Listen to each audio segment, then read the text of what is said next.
Hey guys! So, you know something? I always wanted to do storytime videos. Like, I've seen those animated ones where you record, you pre-record a story and then you animate it. And I've also seen a lot of live action ones where people just sit in front of a camera and talk. I kind of always wanted to do that, like a bit of both. And this is kind of my attempt at just doing a more unscripted and improvised video, where I talk about some of my stories and what I've lived through. Mainly about travel, because I've had a lot of funny things happen to me when I was traveling, especially. This is a story, this is a saga, an anthology of stories that happened to me when I was on an exchange program in France, around like 2016 or so? I was around 15 at the time, so I went on this exchange program. And it was like this, it was me and 5 other Brazilian kids, plus our leader, who was 21, I believe. And we went off to France, and there were also 6 other French kids our age, plus their own leader. So we would spend 2 weeks there, and they'd spend 2 weeks here. A pretty neat exchange programs thing. But this trip, the amount of things that happened there... Oh boy. I was 15, right? So this one trip was the first time I had alcohol ever in my life. And it's not the way you think it is. So when I got there, I stayed with a girl named... I'm gonna call her Rosie, because I don't feel comfortable sharing people's real names online, so I'm gonna call her Rosie. I stayed with a girl named Rosie and her family, and it dawned on me when I first got there that Rosie and her family were Jewish. On Saturday, they had a Sabbath, I don't know how to pronounce it, but basically they called their whole family to reunite in their house. And I didn't know they do this every Saturday or just like one particular Saturday, but they got their whole family, like a bunch of their family to have a dinner / lunch at their house, like a dinner at their house. And I was there as the tourist girl who spoke and still speak French at the most basic level. Like, my French is basic at best. I can probably ask for a churro in French. I can't pay my taxes in French. So I was like there barely communicating, because a lot of these people spoke only French. Very few people speak English there, to my knowledge. So I was there, I was like barely communicating with her family, until they did that thing where they got everybody in a circle, and they got a wine glass, and they passed around that wine glass, and everybody took a sip, and stuff, in pre-COVID times. Everybody took a sip of the wine glass, and then it got to me, and I stared at it.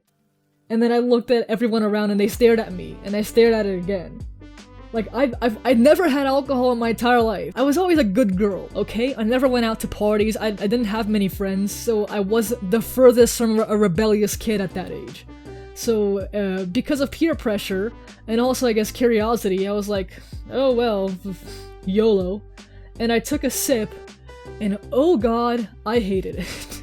I had a few ideas of what wine might taste like, but that was not it. Oh, it was horrible. I hated it so much. So, you know, don't drink underage, kids. Don't do it. Like, no, seriously, this is an actual piece of advice that I'm giving you right now.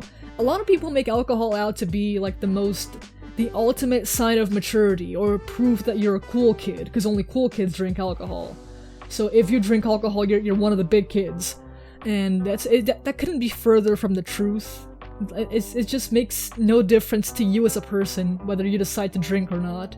I guarantee that 90% of you who try alcohol for the first time are gonna hate it, and an even bigger percentage are gonna be pressured to keep drinking it to kind of force yourself to like it, because that's just something that is just what one does in society, or because you want to be cool.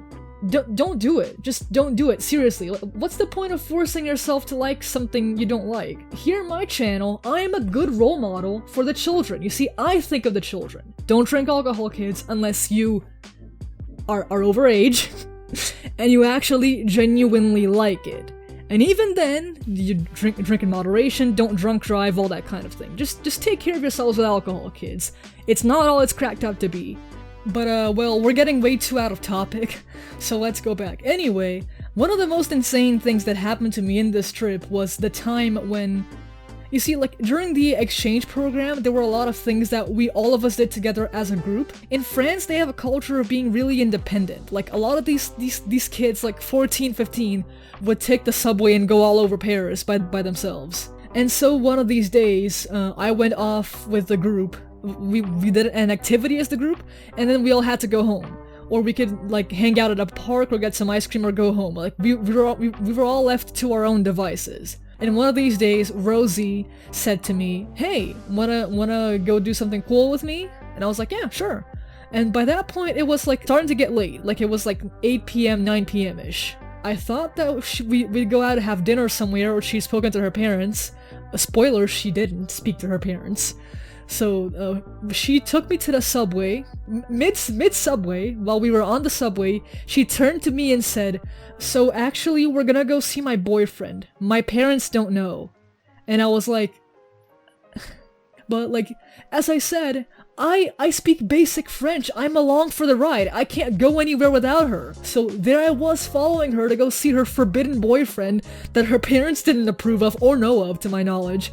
So we went off to some corner of Paris. There were like some very empty street kind of area with some benches around, and we met her boyfriend. I'm gonna call him Daniel. Okay, I'm gonna call him Daniel. So her boyfriend's name was Daniel. It was dark outside with like a few streetlights tops. I couldn't see any other people around, and these two were hanging out, holding hands and stuff and doing coupley things while I was walking and playing. I think I was playing Pokemon Go at the time while they were doing whatever coupley thing. I didn't want to know. I sat on a bench playing Pokemon Go, and then they sat beside me in that corner of the bench while like hugging and kissing and doing all that. So I was like playing Pokemon Go because I didn't really want to know what was happening there. But anyway, I swear it must have been like midnight to 1 a.m. when this was all over, and then the guy went home, and Rosie said, "Okay, let's go home." So I was like, thank God. So we got on the subway to go home, and this is where everything went to shit. We got on the subway, and again, midnight. It was probably midnight at the earliest that we got on that subway. Completely empty, one of the subway cars, going through the stations and stuff, when I saw that there was a guy on the corner over there. Like, it was me and Rosie sitting on one corner of the subway car. Well, there was some guy on the corner, like, standing up, walking around over there, but he was clearly high on something. Weed, cocaine, I don't know, whatever he had, it must have been strong because he was gone. He was talking to himself, he was talking to the walls and stuff. He was making gestures at himself and talking to ghosts. But me, I was an idiot, because guess what I did? I laughed at him. I was giggling at him while he was talking to himself, and Rosie told me to stop. He was like, stop giggling, and I couldn't stop, because I thought it was so funny. Well, karma caught up to me, because guess what the guy did? The guy noticed me laughing at him, and then he turned to me, and he sat down next to me. Well, me and Rosie were uncomfortable. This guy must have been like 30 or something, 30 years old, and I sat on the subway car with Rosie while the guy started to speak to me. Like, for the 30th time, my French is basic at best, so I could understand 30% of what he was saying, which amounted to, "Are you from Paris? I love people from Paris. I love Paris. Are you from Paris?" And he kept asking me that for 5 minutes straight. He was in a different world, not our world.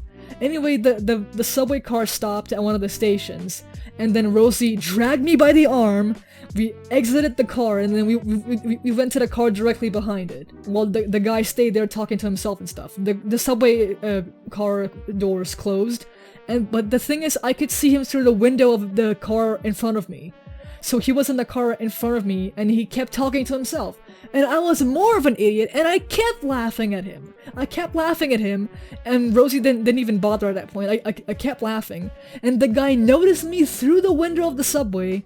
We stopped at the next station, and he got out of the subway car, turned around and into our car again. And then he started talking to us again and trying to interact with us. And at this point, I think Rosie wanted to kill me. And I don't blame her.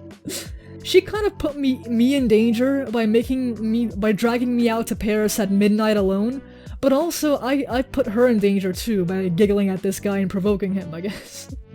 I don't remember much how we got out of there. I just remember that like the subway station stopped, but anyway, we got out of there somehow, and I swear I was quite terrified, but we got out of there. We made it to her house. And then when we got inside, her parents were waiting for us. They looked at us and they told me very calmly, "You can go to sleep now, Tachi. You can go to bed." and I got my stuff and I went to bed without saying a single word when Rosie stayed behind with her parents. So I was like, oh, she's gonna get it. She's gonna get the earful of her life. And Rosie told me the next day that she did indeed get the biggest earful of her life from her parents, and well deserved, if you ask me. It was two 15-year-olds alone. I don't even know how old Daniel was, her boyfriend. I don't know how old he was because he was much taller than both of us. It wouldn't surprise me if this guy was 20 and she was 15 because he was like a foot taller than both of us or more. So I don't know, man. But like, if you think just Rosie is like that, like just Rosie is that rebellious of a French kid, I guess, the answer is no, they're all like that. Yeah, you heard me, I'm gonna stereotype. All French kids are super rebellious, authority-breaking thugs, I guess. Because man, the kids that I met on this exchange program, the French kids, they were rule breakers, man. They were like a fuck authority and nicotine addiction at 14 years old. Smoking weed outside my house, drinking 2 shots of vodka. Like, I swear to God, these kids were wild. One time, we actually went on a group trip without our leaders. Like, us on the weekends decided to all get together with just us, the kids, without the leaders. Got together on the subway to go off to Versailles as like a little weekend trip. So we were without supervision, so that was me. And we went to Versailles and stuff, and we got inside. It was pretty neat. But to visit the gardens of Versailles, it was like 10 euros per person. Here, to me, 10 euros is a fortune. That's converting the currencies and stuff. It would cost a fortune to me. But then the French kids were like, 10 euros? Man, that's a fortune for us too. You know what? Let's go sneak behind the gates. And they dragged us off to around the Palace of Versailles. And the gate was like sort of locked, but it was like full of ornaments. So what these kids did is they climbed over the gates of the Palace of Versailles and like mildly jumped over it. Then they looked at us and said, come on, let's go. I was shooketh at what they did. And like they kind of had this attitude throughout the whole trip. They kind of just had no regard for the law. Inside the gardens of Versailles as well, there was a little like kids playground area with some swings and stuff, and it was kind of fenced around the outside. The French kids just jumped over it. They jumped over the fence into the kids' playground, and then we all followed them because we were all along for the ride. We played on the swings and stuff, and then after a while, we went out to exit through the actual entrance when we realized that it was a paid entrance. Like you had to pay to leave your kid in this playground. So these French kids jumped over the fence of what was supposed to be a paid area to go to. These people had no regard for the law. Like these were the wildest, ruthless. Like I'm exaggerating because they were all pretty cool people, but like I was so shooketh at how casually they'd break the law. Or how casually they put themselves in these absurd situations. Because, and this is coming from someone from a third world country. We don't do that here. Like, oh, but do you think the fun stops here? No, it didn't stop in Paris. It continued when they came to Brazil as well. Like, this entire trip was wild, man. We were all done in France, and then we came back, a day or so passed, and then they flew over to Brazil for their part of the exchange program. And so, when the French kids came over, one of the Brazilian guys, I'm gonna call him Marco. One of the Brazilian guys, Marco, had a sleepover. Like, he invited all 12 of us, plus our leaders, I think? No, I think, yeah, just all 12 of us, the kids, to a sleepover in his house. And we had sleeping bags on the floor and stuff. It was tons of fun. We played Guitar Hero, and everybody got mildly sick when they went to eat a cereal at 7 p.m. because the milk was kind of spoiled. Everybody got sort of sick. But at some point during the night, obviously, all 12 of us got together to play Truth or Dare, which is the ultimate game for preteen. So in Truth or Dare, obviously when you're 14, 15 years old and prepubescent and horny, the only dare you can think of at that age is, I dare you to kiss so-and-so. You know, when you're like 15 and don't really, and that's the only idea of a dare you come up with. So that was like 90% of Truth or Dare. The thing is that Rosie's turn came up and they dared her to kiss Marco.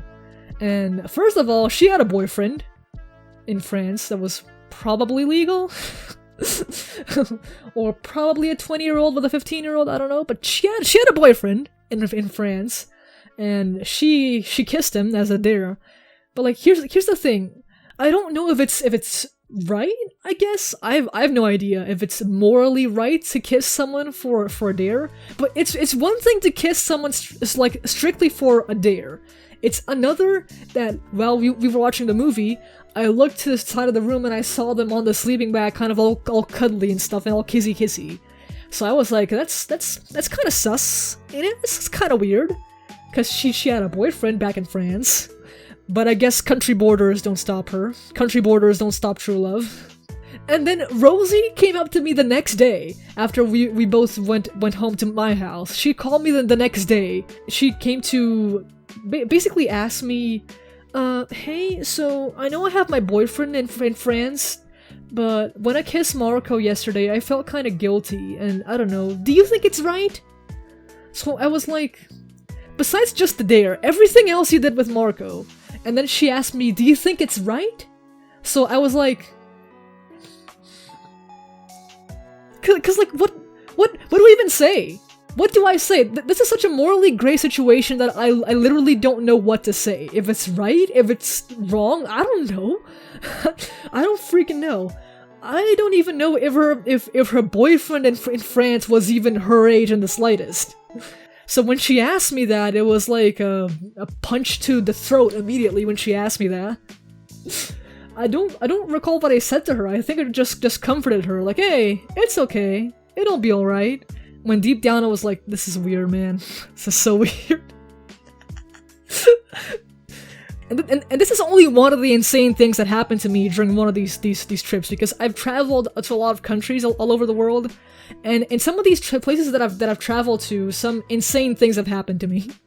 And I guess I could tell all of these in different story times in the future. So if you enjoyed the story time in this video of mine, I encourage you to like and subscribe.